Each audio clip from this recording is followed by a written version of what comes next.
Hello সবাইকে, কেমন আছো সবাই? আজকে আমরা একটি খুব সুন্দর জায়গায় যাচ্ছি। তো জায়গাটা তোমরা নিশ্চয়ই বুঝতে পারবে এক্ষুনি কোথায় যাচ্ছি।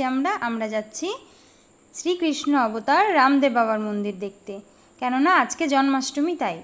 তো জন্মাষ্টমীর দিনে প্রচণ্ড ভিড় হয়, তবু আমরা চলে গেলাম শ্রীকৃষ্ণের দর্শন করতে। তো আমরা এবার চলে যাচ্ছি ওপরের দিকে গিয়ে প্রথমেই দেখো একটি ভাই আমাদের ডাকলো প্রসাদ নেওয়ার জন্য।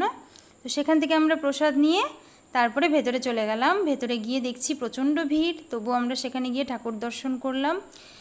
কি সুন্দর অপরূপ সৌন্দর্য। এবার আমরা সেখানে প্রণাম করে এবার দেখো এখানে আমরা রাধারানী এবং শ্রীকৃষ্ণের একটি ছবি দেখতে পাচ্ছি। তারপরে আমরা বেরিয়ে চলে আসলাম বাইরের দিকে। কি সুন্দর লাগছে আজকে মন্দিরকে, এত সুন্দর করে সাজানো হয়েছে। গুটি গুটি পায়ে আমরা নিচের দিকে নেমে এবার আমরা চলে আসলাম আমাদের বিঘ্নহার্তা শ্রী গণেশের দর্শনে। এবার আমরা সেখান থেকে বেরিয়ে চলে যাচ্ছি বাচ্চাদের পার্কে, কারণ আমার ছেলে গেছিলো। এবার ছেলে তো একটু খেলবেই পার্কে। এবার আমি তাকে নিয়ে একটু খেলাতে নিয়ে চলে গেলাম। খেলা শেষ হলে এবার খিদে পেয়ে গেছে সবাই, এবার চলে গেলাম সেখানে। সামোসা তারপরে কচুরি সেগুলো ছিল, তো সেগুলো শেষ হয়ে গেছিলো। আমরা পেয়েছিলাম শুধু চপ।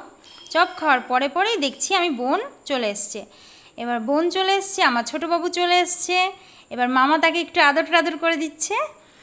আর দেখো বাবু গাল মুছে দিল মামা আদর করার পরে। এবার হাই, এবার দেখো আমার ছেলে, দুষ্টু ছেলে, এবার তারা বলছে আমরা আইসক্রিম খাবো। এবার আমরা চলে গেলাম সেখানে দোকান থেকে আইসক্রিম নিয়ে। এবার কি আদর দেখো দুই ভাইয়ের, দুই ভাইকে খাইয়ে দিচ্ছে। ওকে বাই সকলকে। এবার আমরা চলে যাচ্ছি বাইরের দিকে, বোনকে বাই করে এবার আমরা বাড়ির দিকে চলে যাচ্ছি। সকলে ভালো থেকো, সুস্থ